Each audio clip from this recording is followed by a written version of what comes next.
Welcome to TeachThemRight.me, a place where I encourage black men to take an active role in the homeschooling of their children. And also remember, your kid's mind is a terrible thing to give to the school for them to waste. Now, anyway, let's get on to today's lesson of the Tulsa Massacre, also often known as the Tulsa race riots. Now, there are a couple of reasons that I want to touch on this right now. Number one, obviously, with what is going on inside of our country, it is very vital and it's very relevant that we talk about this in this day and age. Now, my children, I have given them the assignment that they were doing long before the recent announcement Donald Trump was going to go into Tulsa, Oklahoma, and he was going to kick off his campaign for the 2020 election there, the home of what was known as Black Wall Street. Now, my kids had already started the assignment of looking at so-called race riots in America. They have been doing this for really a considerable amount of time, but over the last 2 weeks, they have studied the race riots in Los Angeles in 1992, the Tulsa riot in 1921. They're also studying the Detroit race riots of 1943. And no, there was definitely more in Detroit than the one everyone knows about in 1967. And they're also looking at the life of Ossian Sweet, which in this case, it turned out to be kind of a mob attack, but we'll get more into that later. Point is, my kids were looking at this long before it became a hot topic on the media. So I just wanted to take a couple of their presentations, I combined them, and all of the slides are theirs, all of the comments on the slides are theirs, but I am going to add a little bit of narration that on my part. So really, I'm going to welcome you into what a typical day is in my classroom. So everyone is up in arms about Donald Trump announcing that he is going to go to Tulsa, Oklahoma to kick off his campaign. What's worse, people are upset that he's going to do it on June 19th. Well, what is the significance of that day? Well, June 19th is the day that in at least many areas of the country, the black community celebrates it as a Black Independence Day. It is the day in which the slaves in Galveston, Texas, found out that they were free. Now, you might think, oh, okay, that's great. Well, here's the problem. 2.5 years later, after Abraham Lincoln signed the Emancipation Proclamation. So let's just say the news was pretty late in getting out there to them. So many around the country have really always remembered this day as the real true Independence Day for Black Americans. Now, you may hear a little satire in my voice with all of this, and really this is why I'm talking about this right off the rip. I really laugh at the news outlets, whether conservative or liberal, but I'm going to say in this case, those so-called liberal outlets that are talking about really how just blasphemous it is that the president would announce his campaign on this day and in that area. Now, let me tell you, in case you don't know, and if you really want to look further, definitely check me out at TeachThemRight.me. That is our homeschooling blog. I'm definitely agnostic when it comes to politics. But understand this, I'm going to call fake when I see fake. And right now in this country, there are many fake things going on. And one of the things is this fake outrage about where the president is going to announce his campaign as if anyone would have known. Now, don't get me wrong. I definitely think the president knew what he was doing. I definitely think that the people who are running his campaign, they know what they're doing. But the problem I have is with all the news outlets that are now upset as though everyone else knows what he's doing. But really everyone does not. As a former Michigander, I never knew about Juneteenth until 1990. And that was when a relative of mine actually mentioned Juneteenth, and he was from Texas. What in the world are you talking about? Well, being from Texas, they celebrated Juneteenth. Those of us in Michigan, well, we did not. And certainly I did not even know anything about Black Wall Street until John Singleton made the movie in the early 90s called Rosewood. If actually, I think I'm correct, that might even be the mid 90s because that was after Boys in the Hood as well as Poetic Justice. So needless to say, even late in my life, I was never taught these things, and I went to public school, went to a private school. So it's interesting that all of these media outlets that act as though people understand and they should know what the president is doing, well, how would they know if you never taught it to them? You never ran stories about Black Wall Street any other time. You never ran stories about Juneteenth any other time. But now you want to talk about it because it's, I guess they call it a political hot button issue. Just kind of something to get everyone riled up. This is the advantage you have in homeschooling your children. You see, my kids knew about Juneteenth really all their lives. My kids knew about Black Wall Street all of their lives. We never had to wait until the media or until some fake outrage is created where people want to now talk about it and expose us to something that we should already know. Well, we certainly know school makes sure that we know about the 4th of July and America's Independence Day. And my kids also know all about Frederick Douglass, where he questioned that what is even the value of that day to the Black American, to the slave. It wasn't anything. So this is why I want to do this and do narration over their presentation, because the ignorance that still exists, yet people think they know really everything about what goes on in this country. One of the areas that we see now over the last few weeks, certainly with the killing of George Floyd, the killing of Ahmaud Arbery, and then also the accusation made by Amy Cooper. And many may be wondering, well, why are people getting so upset? What's the big deal? Well, the big deal is because those who understand America's history, they know that what Amy Cooper did in alleging that a Black man was assaulting her in Central Park, or a threat to her at least, just that accusation less than 100 years ago could have meant that gentleman would have been killed. People get upset because they look at Ahmaud Arbery. And one thing that those who, again, study history realize is that it is nothing new for white Americans to choose to take the law into their own hands.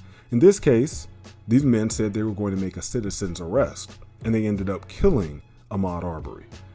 Now, let justice take its course, right? Isn't that what we always hear? We've certainly always heard that when it came to Black men being killed by police officers. Well, just let justice take its course. Let's let Lady Liberty go ahead and reign supreme. And let's let justice be blind where race doesn't matter, and let's handle things in the courtroom. Well, let's see. Did America always do that? And I think Tulsa really kind of gives us an example that America has not always done that.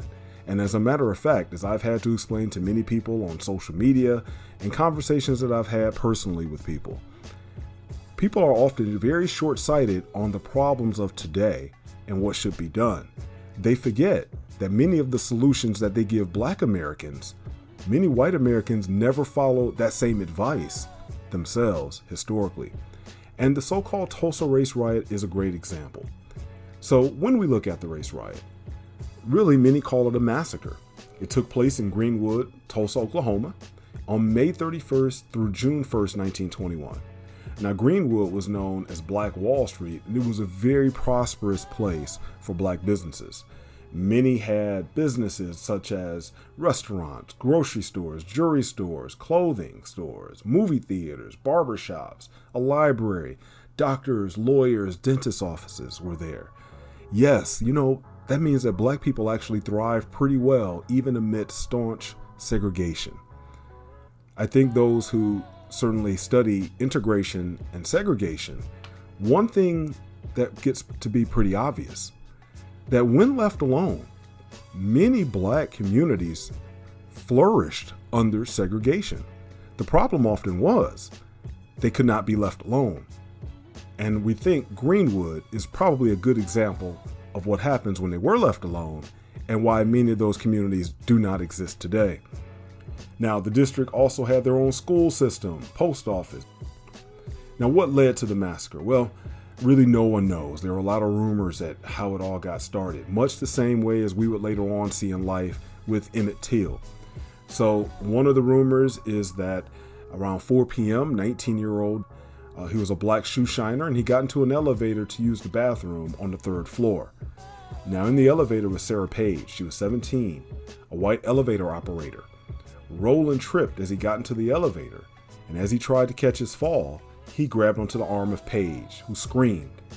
He was later arrested for rape, although it would be impossible for him to rape her in that short a time that he was in the elevator. if you look over to the right, you end up seeing one of the snapshots of the news reports. I found it interesting at 19, they referred to him as a boy. But certainly we see that there was definitely coverage of this event back then. This event at the time was not something that happened in a vacuum. The fact that America really hid it and didn't really talk about it until the 90s, and we'll see what happened in the early 2000s, is just another kind of point that no one wants to talk about the past and the atrocities that happened at that time. Now, a white mob then gathered around the Tulsa County Courthouse, demanding that the sheriff hand Roland over to them. I don't know why they didn't just let justice take its course.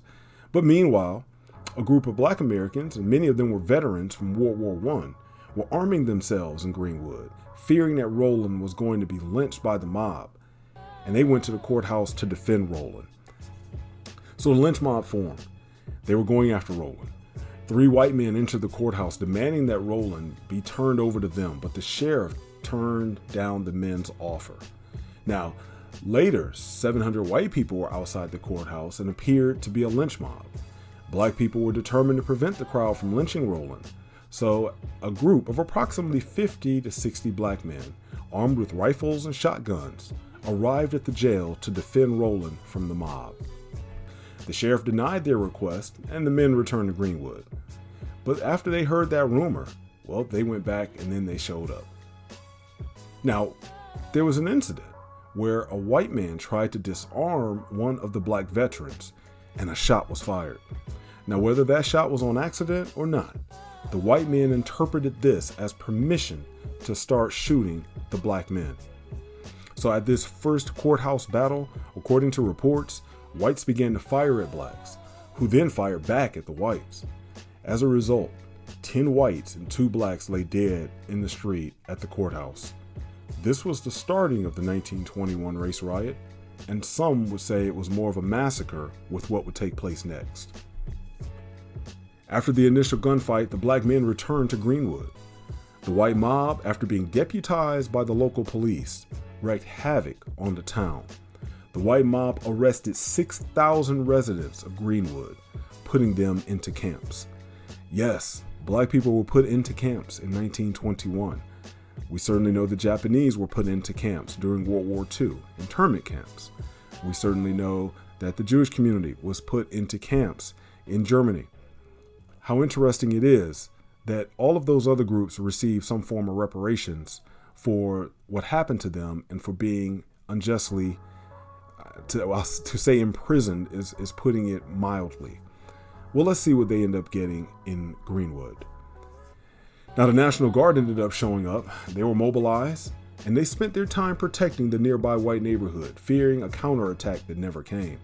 According to some witnesses, the mob was even using planes to drop burning turpentine balls, explaining how some of the buildings that caught fire started from the top.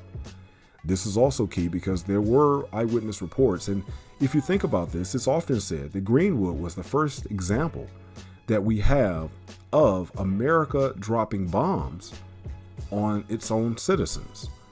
I think those who would remember Move in Philadelphia will be able to recall another time in history when that actually happened.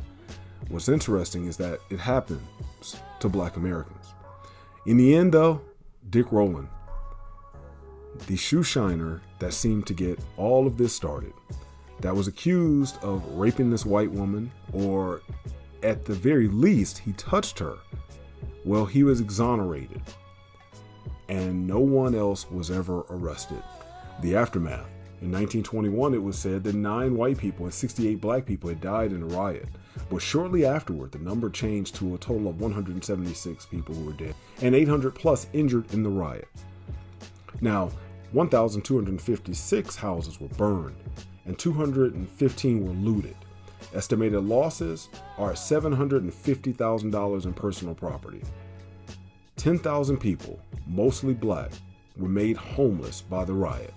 Black Wall Street was never the same. What I want you to pay attention to is the postcard on the left.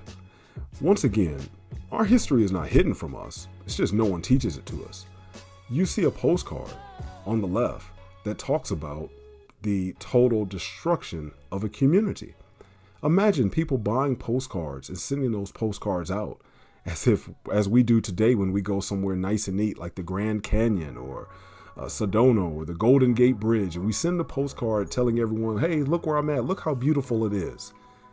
What does it say about our country that people used to send postcards, perhaps even to other countries, showing what they did to their so-called Negroes? We aren't even going to go into lynching here, but if you just go dig back into the history books, you will find postcards of people who had been burned. And when I say people, I mean Black Americans who were burned alive, and lynched, dismembered. And this country sent out postcards bragging about its atrocities. Now, the total cost of damages in today's money would probably equal about 50 to 100 million today. And again, you see another postcard that was made out of a photograph for one of the black bodies that lay dead in the street. Well, what did they receive? Well, in 2001, the governor of Oklahoma signed the Tulsa Race Riot Reconciliation Act, recognizing events that happened in 1921, but not giving substantial reparations for what happened. The act included giving over 300 scholarships to the descendants of Greenwood, the creation of a memorial, and the economical development of Greenwood. If you really look at how it has often been handled, reparations going to black people, they have often been giving back to the people many years later after the people impacted by the event are long dead. Let's look at Jack Johnson. So it's not a surprise that the so-called reparations given to this community was given to them long after the people directly impacted were passed away. And again, as I said, this story is largely untold. So in the end, what does this mean? Thank you certainly for watching. And what I hope it means for you is that you begin to go back and teach these things to your children. What happened in Tulsa, what would end up happening in many other cities around the country, and what is happening in the United States in 2020 is really nothing new. What gets them started is really nothing new. For change to take place, well, justice needs to be taught in our own homes. Because if you're going to wait on a school system to teach your children justice, well, I guess we would just be having these just race riots every 20 years as we seem to do now. Certainly, again, thank you for watching. Please like and subscribe below, and I look forward to seeing you on future upcoming videos.